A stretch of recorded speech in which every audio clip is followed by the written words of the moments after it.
Hey everybody, my name's Joe. I am also Joe. Welcome to recap number 14 of SNES is Life. We have finished another 5 It's a games. lot of games. It is a lot of games as we just keep chugging right along. This week we're reviewing, going over our final thoughts on Soul Blazer, Rampart, Mario Paint, Super Play Action Football, and Magic Sword. So let's get right into the business of it. Soul Blazer, part of the Quintet trilogy. The first game is kind of an action RPG, I suppose. It's sort of that style, I would say. Yeah, it's definitely that style. Kind of a top-down isometric view of the game world. You're running around fighting baddies, saving souls, and basically bringing the world back to life. Because the evil king sold people for 1 gold piece per person to the devil. Really poor deal there. I think he could have probably haggled for more, but whatever. What do you think of this game, graphically speaking? Graphically speaking, I don't think it was terrible. I think it probably could have been better. Yeah. It reminds me of Lagoon. Yes, I was actually gonna say that. Yeah. Yeah, the graphics aren't bad. They're not amazing. They're not Legend of Zelda Link to the Past good as far as like top-down action games are concerned, but they're pretty decent. Music and sound was okay. I mean, the music was okay. It wasn't anything to write home about. I don't remember any of it, but I remember like it wasn't bad. Yeah, exactly. I remember when we were playing, we're like, music's all right to listen to. The other sounds, not something amazing. You know, you get your huh, huh, huh, huh, huh, and then your magic activation. That was kind of an interesting thing. Gameplay speaking, so you're going through killing these spawning pits, and every time you kill a spawning pit, it generally turns into a green button. You step on that. It either opens somewhere in the dungeon for you to get to, or it puts a soul back in town, which then somehow magically rebuilds their house in like a second. So we didn't finish this game. You got to what? Like the 3rd level? Out I of think. 5? I think out of 8, honestly. Oh boy. Yeah, we didn't get to, and we played it for 3 days. But I mean, the game looks good. It sounds good. The story's okay. The gameplay is pretty all right. So we gave this one 2 thumbs up. You thumbed up it. I thumbed up it. It's a thumbs up. Worth going back and playing at least because it's not a bad game. Next up, we got a really old game, Rampart, August 1st, 92 as well. This is kind of, I don't know, how would you describe this? It's kind of like a, I don't want to say turn-based, Yeah. but like it's a siege game. Yeah. It's what it is. I mean, in the single player mode, you are being attacked by a bunch of ships in the water Yeah. that shoot at you and they break your wall. And if your wall gets broken anywhere, you lose your territory, which is signified by the checkerboard pattern. And in order to do that, it gives you random Tetris pieces that you have to use to close up your walls. And Worst architects ever working for you. That's what I that mean, is. that's what made the game difficult. Yeah, for Like sure. that was definitely the point of it. That Trying to was work within the purposeful point. parameter. It is aggravating as all get out though when you have a 1 block piece that you have to use a 1 block because you have a castle, your wall, and then the ocean. Yeah. So you have to get that 1 block, There was some and real, it's just not giving it to you. there was some real aggravation in this game. One of the things that I know you're not going to see in this little clip here is, so graphically speaking, the game is very rudimentary. Right. It doesn't look But it was a amazing port, by any stretch. right? It was a port from a very old system. I think that came out on like maybe not the Atari, but the Amiga. It's old. But one of the things that to say is the music and sound are very bland, just as much as the graphics, very rudimentary. But the gameplay, like Joey was saying, that puzzle element had a lot to it and made the game very interesting. Very difficult, but in my opinion, a lot of fun. It is what made the game, is that whole difficulty of trying to build your castle. And it had 2-player competitive mode, which was hella hard. Because like Joey was saying, if you have that 1 hole in your castle wall, it really hurts you. Well, the computer just shoots kind of randomly. But when you're fighting another player, there's 100% chance of us going, I'm going to put 1 hole there, and 1 hole there, and 1 hole down here, and they're all in. You're just like, I'm never going to get the pieces to fix that. You have 30 seconds to fix your castle wall, so it's very tense. If I had to compare this to something, not gameplay-wise, but it gives you the same feeling we had with Super Off-Road. We were like, please, Jesus, no, not last place, anything but that. In this case, you're like, please, no, not the single. No, give me the right. No, no. It is very stress-inducing. It was a very stressful game, but it was also a lot of fun. So I gave it a thumbs up. I also gave it a thumbs up. So 2 thumbs up for Rampart, unbelievably. Next up, we have the original Paint program for Super Nintendo, Mario Paint. Now, this was really interesting, and we talked about it during the show being a product of its time, 1992. Home computers were a thing, but they were super cost prohibitive. Most families didn't have them. So this brought to you basically a small art studio on your Super Nintendo. So you could draw, you could color, you could make stamps, you could compose music, you could do animation. Everything that you can basically do with like Microsoft Paint now, you know. But it's a lot of fun to play around in. And for any little kid, I think they could still get a lot of entertainment out of it. I remember really piling the time into this game when I was a little kid just because it was fun to play with. And we didn't get a computer until I was 14, so 96, so 4 years after this came out. And even when we had a computer, I remember playing this. So, I mean, there's that to be said for it. Graphically speaking, again, pretty rudimentary, although we have the art book. There's some impressive pieces of art. Dude, I'm telling you. I don't know how much time people spent making the art in that book, but it was very impressive to look at.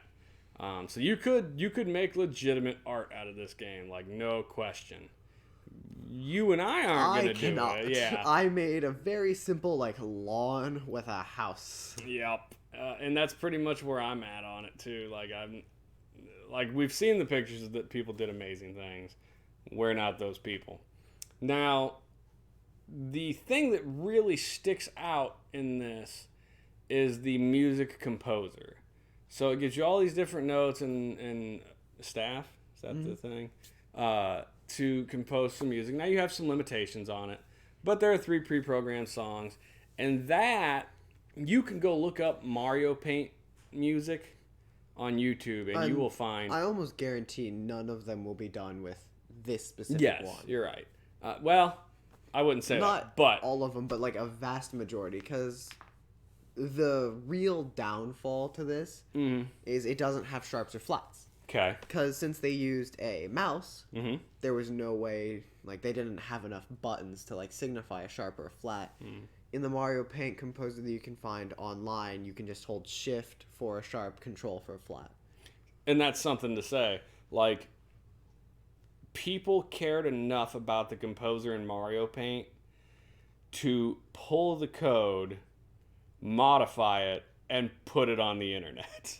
Like, that goes pretty far into telling you how good that was and how loved it was by the people that played this game. You can find it just by looking up Mario Paint Composer online. I believe the website is like Daniel X. Go find it. Look up Mario Paint music on YouTube. You'll be shocked at the songs that some people are able to put together with the sounds that come out of it. It's really impressive. This also had a really fun mini game in the Fly Swatter. Yeah, it was difficult. I always enjoyed. Yes, I don't think I ever beat it. I got to like level 4 maybe, but it was also a lot of fun. So, what'd you give the game? I gave the game a thumbs up because while it hasn't aged very well in the sense that you can pretty much get everything that's in this on the computer for free. Yeah. I still get a lot of enjoyment just, turning it on sometimes and playing a game. And I spend a lot of time in the composer often. But I get a lot of enjoyment out of it. Yeah. I actually did give it a thumbs down. Now, I'm going to put a caveat on that. Again, if you have young children might still find this game super fun to play around on. And you can do it without the fear of them breaking your computer. But the reason I thumbs downed it is because literally everything that's available to you in this game is available cheaper, easier, and more accessibly on the internet in Microsoft Paint. The composer's even online, and has more functionality. Like, everything that this game is available on your computer for free probably, and it's probably much more accessible and easier to use and has a lot more features, would be my assumption. So I did thumb down. So 1 up, 1 down for Mario Paint. Next up, I was not here for this, but this is Super Play Action Football, August 1st, 1992. I wasn't here for it. I mean, looking at it graphically, I think it looks okay. What I really like about the graphics is how it changed the view. So every football game we've played to this point has been a straight up-down. This is an angled view, and it looks like it might even be tilted a little isometrically. I would like the angled view if it controlled the way you would think it would. Okay. How is the control? If you press straight down, and it controls in the sense that everything that is like it would be on a normal game, it just tilts it. Okay. So holding up brings you that way. Okay. Holding down brings you that way. And it's just a bit odd because you can be on the screen and holding up and you won't be going up on the screen. You'll be going up on the field. And I think it really limited the field of view, in my opinion. Yes, it definitely every other football game we've seen has been the top down, but you can see from left to right. Mm-hmm. This is clearly a section of the field. I do like the indication of which player you're controlling, because up to now what you've seen is a little circle around your guy's feet. This one, your dude is just flashing, like you know who you are. I mean, you do know who you are, but you can't change that. There is no way to change who you are. You are that guy. And if you end up throwing the ball, it goes to that dude, and you do not control him. Oh. You are stuck as your dude. Way the hell back there. Way back in the back. Now, one of the things I did tune in for a second, I was out of town when you and Trey played this.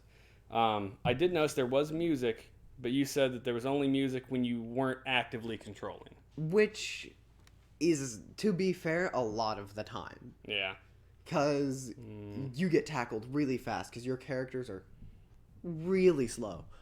Like, painfully slow. Yeah. And there is a sprint button. You can press A for a small boost of speed, but the more you do it, the faster your characters will tire out, and they slow down significantly when they tire out. So you do hear the music a lot, but now what about gameplay wise? You said they're and you can see just looking at the video, the dudes are painful slow. They're really slow, and I believe I was purple, so I mean, just look how slow he's going. At some point, if the video continues long enough, you'll see me pass off the ball, and the dude doesn't move, like at all. Stands there. I have to press A to move, and I can only press it like twice before I run out of stamina. Gotcha. Now you probably won't have a clue. Do you have any idea where these made up teams? Or are they NFL teams? It lets you choose your teams. It lets you come up with the colors for your teams and the name. Oh, really? So it didn't have preloads? Nope. Oh, well, so there you go. No, it doesn't have NFL licensing. Then which is not surprising. I thought it was actually really cool. It allowed you to make like your own team and all that. Yeah. What was your team? Glenwood. And then Trey made his the Oakleys, which is his D&D character name. Okay. Well, that right there looked great. The animations, the pause screens for when like it happens when there's an interception, when someone gets tackled, and I believe a touchdown. Yeah. And I think maybe a yellow card, which I think we got once. Okay. But it's very entertaining to look at all of the people in front of the screen, because they are not good sprites. Right there. Like, the lady on the very left has her eyes way up in her forehead. It's... Yeah. All right. So, what did you give the game? Trey and I both gave it a thumbs down. Not a good game? Not worth going back and playing. Fair enough. Final game up for review is Magic Sword. Now, this is basically a side-scrolling action platformer, I guess. Pretty light on the platforming, frankly. You basically run left and right, smashing everybody to death, finding keys to open chests and rooms to get allies out. Currently, this guy's got the barbarian ally with him. You do have... We can tell that's me. Yeah, you have a charge up, which lets you like shoot a projectile from your sword. And you do level up and get stronger swords and attacks and things. But let's talk about it. Graphics. I actually don't think the graphics were that bad. I think the sprites were pretty good. Yeah. I'd say they're okay to. They're average to a little better than average. Moving around seemed a bit. Sluggish. I don't know if I felt like it was sluggish is the word I would use, but like, it seemed like it wasn't made for the SNES. Like it felt like a port. Oh yeah, it's a port. I'm pretty sure it was an arcade game, and there were a lot of arcade games like this back then. So, Gauntlet I think is probably the most memorable one, or Golden Axe, and you can look those up and play them and find them online probably at this point because they were like Street Fighter. They were hyper popular games. So this game's kind of interesting. There are 51 levels. You can pick a bunch of levels to start at, or you can start from 0. And the only difference really is, if you start way the hell up there, you start with none of your upgrades. You will get them, but it's just going to be a little bit harder for you for a while so you get those upgrades. What about sound and music? I thought the music was pretty solid. Mm-hmm. I think the sound. I mean, it was the sound. You got the sound noises like hitting of swords, getting hit, fire noises. The music, I don't think I really paid much attention to it other than the main title music, which was very reminiscent of Castlevania. It did sound a lot like Castlevania. I felt that the music was really good, but the rest of the sound pretty forgettable. Like, I mean, it's just a lot of swings and uhs and grunts, gutturals, but the music was solid throughout, which was nice. Kind of kept you engaged with it, and the graphics weren't bad, and the gameplay was, if not simple, I mean, you jump and swing, so not a real depth of gameplay there, frankly. And the beginning of it was pretty easy, but it got pretty gets difficult. Hard, yeah, for sure. So it was a fun game. I enjoyed it. I would not. Are there better games than this? Obviously, there's always a better game than whatever the hell you're playing. But it's not bad. I would say it's worth walking back and playing just for funsies, especially if you like those kind of side-scrolling action platformers. So I did give it a thumbs up. I also gave it a thumbs up. Well, there you go. 2 thumbs up for Magic Sword. So going down from the top, Soul Blazer 2 up, Rampart 2 up, Mario Paint 1 up, 1 down, Football 2 down, and Magic Sword 2 thumbs up. There you go. That is our 5 reviews for week number 14. So excitedly, we're getting into week 15. We played our first game very recently, Street Fighter 2, The World Warrior, the very first Street Fighter 2 port over the Super Nintendo, or be on the Super Nintendo. Only 8 characters in it. We did beat the game on difficulty 1. It's like, beat the game on a harder difficulty so you can see the ending, but whatever. So we'll get to that. Still lost a lot. Yeah, it was bad. Anyway, so that is, like I said, that's our week 14 review, guys. Thanks a lot for joining us and sticking with us as we come up to the Christmas season and end of the year. It is December. So, will we get our 15th recap out before then? Probably not. And if we don't, Merry Christmas, Happy Holidays, all that. Thanks for joining us on this recap. Have a good one. See you guys.